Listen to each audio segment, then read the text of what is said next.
Dyslexic students, and probably most of the others too, dread timed tests. But what if the problem isn't, test anxiety or someone needing accommodations? What if the underlying problem is the test itself? What's really being tested? Stick around for Nick's rant on time tests.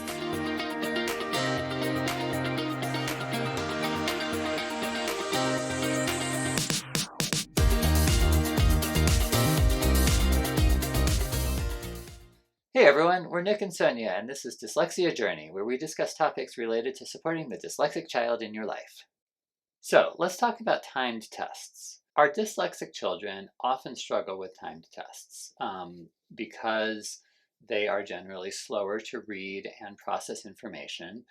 They can have trouble completing tests that have a time limit in the allotted time. And this can be as true and is as true for math and science tests as it is for tests that explicitly are testing reading and writing, such as tests for language arts and social studies and things like that. Dyslexic students can often get an accommodation in school to take longer on the tests. So this is most commonly time and a half, which means they get an extra 50%. So if the test is set for an hour, they get an hour and a half. Sometimes you can even get double time, but that actually proves to be quite difficult to get. So what are we actually testing with time tests? Why are we so obsessed with time limits and speed and getting things done in a certain amount of time?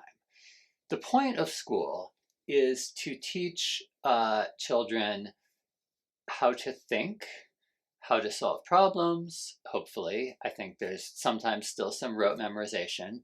But really for all of that, the point of the exam should be for the child to demonstrate mastery of the material, whatever material that is. If it's a spelling test, they should demonstrate that they can spell the words correctly. If it's a math test, they should be able to demonstrate that they can solve the math problems. None of that mastery necessarily involves a time limit. So why in school are we so obsessed with time limits? Why does it matter if you can solve 10 math problems in 5 minutes or 10 minutes or an hour? What matters is that you understand the concept and that you can demonstrate that you can solve the problems. So why in school are we so obsessed with these time limits? Why do we say that someone who can solve these 10 problems in 5 minutes gets a higher grade, is smarter, and, quote, knows the material better than someone who could get the same 10 correct answers if they just had 10 minutes instead of 5 minutes? Now, obviously, these are rhetorical questions. I think everyone watching and listening here can tell what I'm thinking about this. But really, the point I'm trying to get to is that I think in at least in the US school system, which is what I'm most familiar with, we've conflated demonstrating mastery of the material with doing things quickly. And those are not the same thing.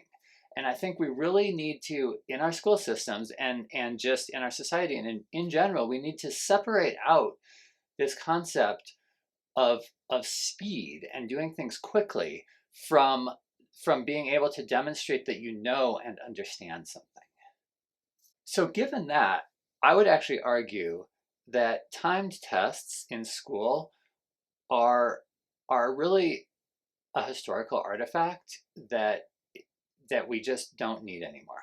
I would argue that in school, tests should be unlimited time for everyone to demonstrate the mastery, whether they have dyslexia or not, whether they need other accommodations or not. Timed tests are just not a useful measure for really measuring anyone's mastery of material. Okay, so artifact or not, this is, a big part of the system already. So let me play the devil's advocate here and ask you some questions. So what about someone who says, well, how is that student, when they get into the real world, how are they going to fare? Like, what if they need to do something quickly? Like, are they ever going to be able to work under time constraints? And that's just not how the real world works. What about that argument? Yeah, that's a good point. I think two things I want to say about that. First of all, I think that the quote real world is not nearly as time constrained and time pressured in most areas and most careers as we like to pretend it is when children are in school. So in school, you often have to say, take a math test in an hour where you're solving 4 pages of problems. Um, I cannot think of a real world scenario where you have to do that in that kind of time pressure. Um, so I'm a computer programmer. That's my day job, and um, I mean, yes, there is uh, some desire to get programs written uh, fairly quickly, but in general, everyone agrees that it's better to spend 2 days getting the program done right and making sure there are no bugs than to rush and try to get it done in one day, but maybe have bugs that you discover down the line and you need to spend more time ultimately fixing them. So I think learning to do things methodically and thoroughly are probably more important for my particular career than learning to do things quickly. The second point I'll make about this is that school isn't the real world, and we can pretend that we're trying to get kids ready for the real world, but I think that we need to at least be honest about what we're doing here. So, are we trying to use tests to measure children's mastery of material, or are we trying to use tests to measure how children perform under time pressure? And those are two different things. And let's at least be honest that right now we're doing the latter. Like, we generally are using tests as a time pressure mechanism. And I just don't think we're being honest about that. Okay. Yeah. You're making me think too that, both that there isn't that much time pressure usually on things in the real world, but also in some cases where there are makes sense, like maybe how fast you're typing if you're a court reporter. Mhm. I'm not sure what methods they use in that these days, but like in other cases, like let's say in an interview for something that's more math and engineering oriented, it's almost like maybe a carryover just to that mentality. Is it even necessary for people to have timed tests in those kind of circumstances? That's a very good Okay, point. yeah. So, what about, let's sort of take the teachers and schools perspective here. Kind of, doesn't this seem like it might be a logistical nightmare? I mean, could it really be true? Like, would you just have to only have tests like quarterly? Like, what would you do? Like, how can you Yeah, handle, like, how do you move on? Like, are some of the kids still taking the test and the other ones are moving on to new material? It seems like it'd be pretty hard to implement. yeah, I totally understand that, and I have a lot of sympathy and admiration for our teachers who are working very hard and doing their best here. So I don't mean to impugn any teachers here. I think it's really the overall system that needs changing. As to the actual details, the logistical details, I think that teachers tend to fall into a trap because we have this pattern of having time limited tests. Teachers sort of push the envelope of that and tend to put a lot of content in there and say, okay, I want to test this and this and this, and I only have an hour in this block to test. And so it ends up being sort of an overfull test. And I think just by shifting our perspective, maybe we could say, okay, today we're just going to test, one concept, and I'm going to have 10 problems, and I'm going to give the kids, and it should take the average student 20 minutes, but we're going to give the kids the whole block of an hour, or whatever it is. And then maybe the next day you test the other concepts. So dividing it up like that, I think, is one approach. um, yeah, I mean, I think that's really the main answer here is let's not try to stuff our tests over full where it takes the kids so long to do it. So that sounds good, but okay, what about from the student's perspective? Like, it sounds kind of like, hey, you're going to give me a longer test. Yay. And Right. then, I know actually from students, kids that we know who, including our daughter, who have accommodations for longer time on tests, that it's actually like they in a way don't like it. Like it's definitely a mixed blessing where they need the extra time, but they also are more tired, and it's like feels like this really long process then. So what about that? Like what about that student perspective? Yeah, that's a good point, and that's a topic we've covered in a previous episode, actually, where we talked about how dyslexia can make you tired. So that would be a good one to go and revisit at this point, or watch if you haven't seen it yet. So yes, I think that the answer here is probably not having tests that are the same level of difficulty and the same amount of content, and then expecting everyone to be able to focus for 3 hours or whatever, to get that done. Especially, maybe that's appropriate at the college level. We had finals that were 3 hours long in college, but for an 8-year-old, that's definitely not going to be appropriate. So again, I think the answer here is probably for, and again, this is probably more work for teachers, but to kind of rethink their approach here, and to really think carefully about what they're trying to test, what they're trying to understand about what their students know, and to really think hard about how they can do that with fewer questions and in a shorter amount of time. Or if it really is something like when you get to high school and you're doing a timed essay, or even in middle school, I think they do this to some extent. I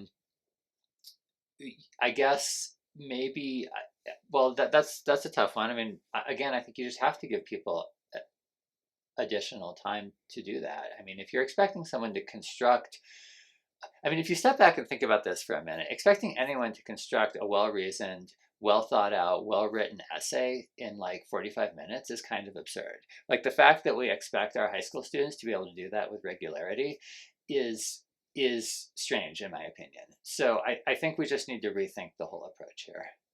Okay, but that leads me into maybe getting back into the real world of the, I guess, academic track. If a student's thinking of going to college, for example, like what about the fact that, like, again, you can get accommodations for this, but just in general, I'm thinking about whether this you could have untimed tests. I mean, seems like some tests are always going to be timed. Like I'm thinking of SATs, ACTs, Right. maybe the AP or IB tests, but especially like an SAT or ACT. What about like if the system isn't totally changed, that there's still some tests like that, then aren't the students just not going to be able to do that because they don't practice doing things in a timely manner, and or aren't used to as many problems, all of that. Yeah, so a couple things there. First of all, I think we should change the entire system. I think that the standardized testing focus on time is ridiculous. Like that's only like the SAT or AP tests being so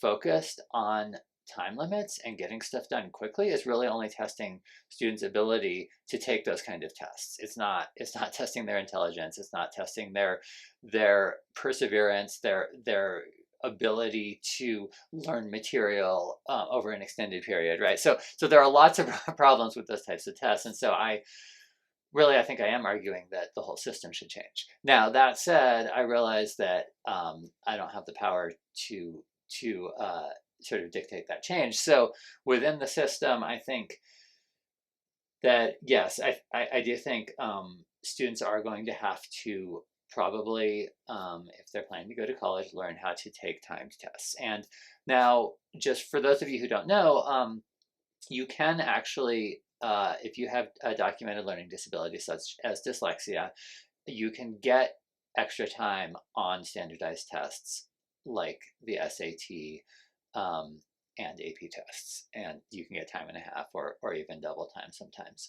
And then, so for students who are planning to do that, then they will need to probably practice time tests. But I think that's something that's something that they will need to do. But just because they need to do that in order to get into college doesn't mean that all of our exams all throughout school need to be so focused on time pressure.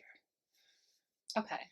So I was playing the devil's advocate here with those questions, but as you might have picked up, I actually, already was in agreement with Nick about this. So if you have any questions, that I didn't cover or concerns about this, it would be great if you put it in the comments and we can try to address those because we might not have thought of everything that is a potential concern with that. Yeah, I'd be happy to know why, if people have other objections to this, issues that I haven't thought of.